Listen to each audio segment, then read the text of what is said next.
Hello everyone, મહાદેવર to all. તમારું સ્વાગત છે મારી ચેનલ ગુજરાતી સાયકા હબમાં. આજે હું તમને એક સિક્રેટ વસ્તુ બતાવવાની છું, જે છે આદુ પાક. હવે આદુ પાક એટલે તમને મગજમાં એવું આવતું હશે કે એના ચોસલા પાડીને સરસ એમાં ચાસણીથી એ રીતે બનાવવાનો છે, બટ ના, હું ક્લિયર કરી દઉં કે આપણે આજે લાઈવ આદુ પાક બનાવશું અને એના ચોસલા કે નથી પાડવાના અને એમાં ચાસણીનો પણ ઉપયોગ નહીં થાય. ટોટલી લો કેલેરી બનશે અને આ આદુ પાક છે એ સ્પેશિયલ કફ માટે છે. આ ઋતુની અંદર શિયાળામાં જો તમને કફ થતો હોય તો આ કફ ખૂબ જ ઝડપથી દૂર કરવા માટે આ આદુ પાકની રેસીપી તમને હું લાવી છું. એકદમ લાઈવ આદુ પાક છે. હવે કઈ રીતે બનશે ફટાફટ જોઈ લઈએ. એના માટે સૌથી પહેલા એક પ્લેટની અંદર આ બધા આદુને મેં ધોઈ અને સાફ કરીને લીધેલા છે, જેને આ રીતે હું પહેલા ગ્રેટ કરી લઈશ. બધા આદુ. આ આદુ પાક બનાવવો ખૂબ જ ઈઝી છે અને ટેસ્ટમાં પણ છે અને સાથે સાથે હેલ્ધી પણ એટલો જ છે.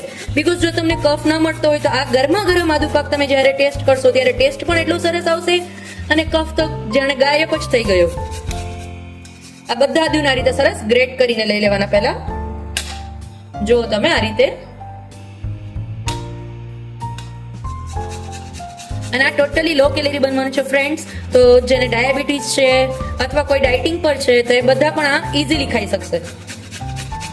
અને આની અંદર એક મેઇન ખાસ વાત એ છે કે આ ઓનલી 3 જ ઇન્ગ્રેડિયન્ટનો યુઝ કરીને આપણે બનાવશું, જે ખૂબ જ હેલ્ધીની સાથે સાથે ટેસ્ટી પણ બનશે.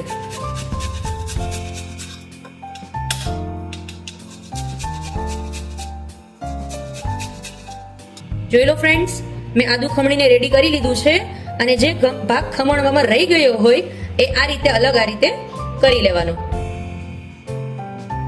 મેં અલગ કરીને રાખેલો છે.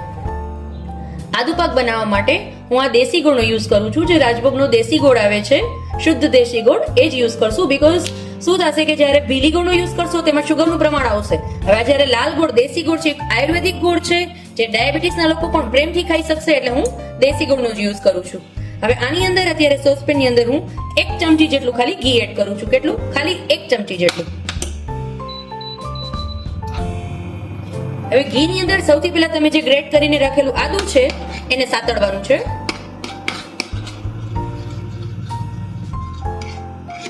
ઘી એકદમ સરસ ગરમ થઈ જાય પછી તમારું આદુ બધું એની અંદર તમારે એડ કરી દેવાનું.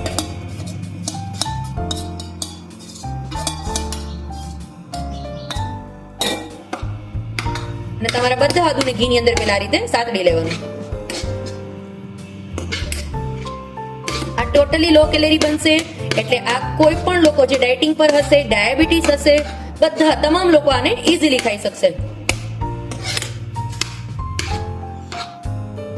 અને આને તમારે નોર્મલી 2 થી 3 મિનિટમાં આ રીતે ખાલી રોસ્ટ કરી લેવાનું. થોડું આમ તો એવું બદામી થાય ત્યાં સુધી તમારે આદુને શેકવાનું છે ખાલી.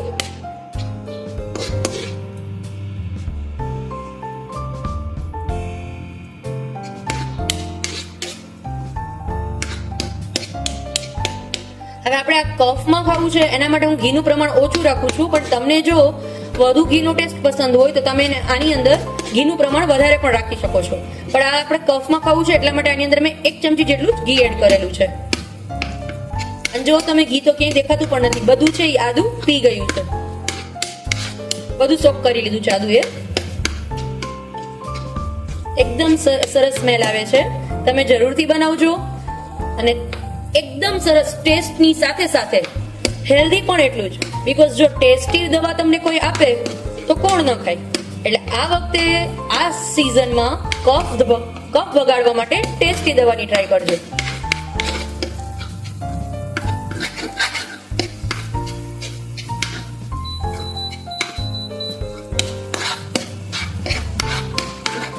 બહુ હાઈ ફ્લેમ પર નહીં શેકતા, નહીં તો શું થશે કે એ પેનમાં ચીપકી જશે. એટલા માટે થોડુંક મીડિયમ ફ્લેમ ઉપર એને શેકવાનું.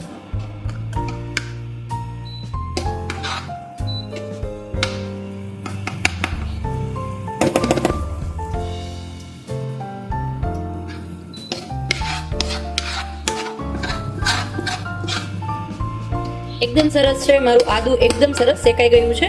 હવે આની અંદર આપણે ગોળ એડ કરશું. હું અત્યારે આમાં 1 થી 1.5 ચમચી જેટલો ગોળ એડ કરું છું. બીકોઝ આદુ છે એ તીખું હોય છે તો એટલા માટે હું આની અંદર 1.5 ચમચી જેવો ગોળ એડ કરું છું. તમારે જો એનાથી વધારે ગોળ એડ કરવો હોય તો પણ તમે કરી શકો છો, બટ આટલામાં ટેસ્ટ એકદમ સરસ આવી જશે.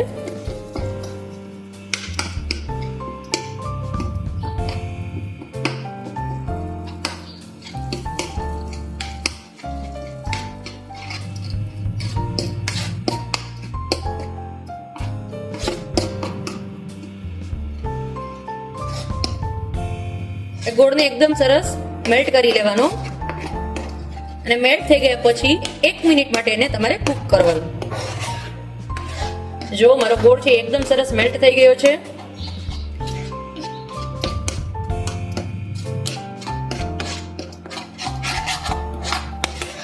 હવે ખાલી આને હું 1 મિનિટ માટે કૂક કરીશ.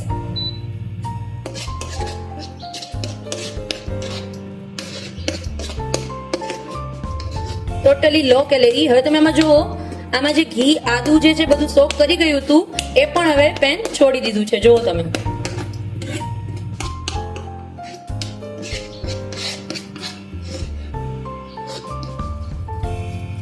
તો ગરમા ગરમ એન્જોય કરો મારો આ લાઈવ આદુ પાક, જે કફની દવા માટે બેસ્ટ છે અને ટેસ્ટમાં એટલું સરસ લાગશે કે નાનાથી લઈને મોટા દરેકનું આ ફેવરેટ બની જશે. તો શિયાળાની સિઝનમાં આ જરૂરથી ટ્રાય કરીએ આપણે.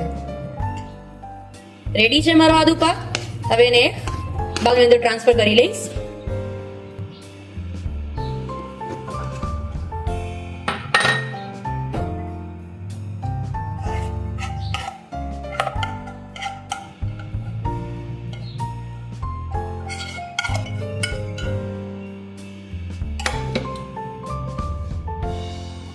ગરમા ગરમ એન્જોય કરો તમારો લાઈવ આદુ પાક.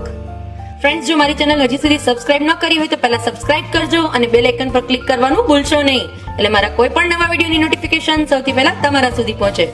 ચાલો તો ફરી મળીશું એક નવી રેસીપી સાથે. ત્યાં સુધી આવજો ફ્રેન્ડ્સ. માદેવર to all.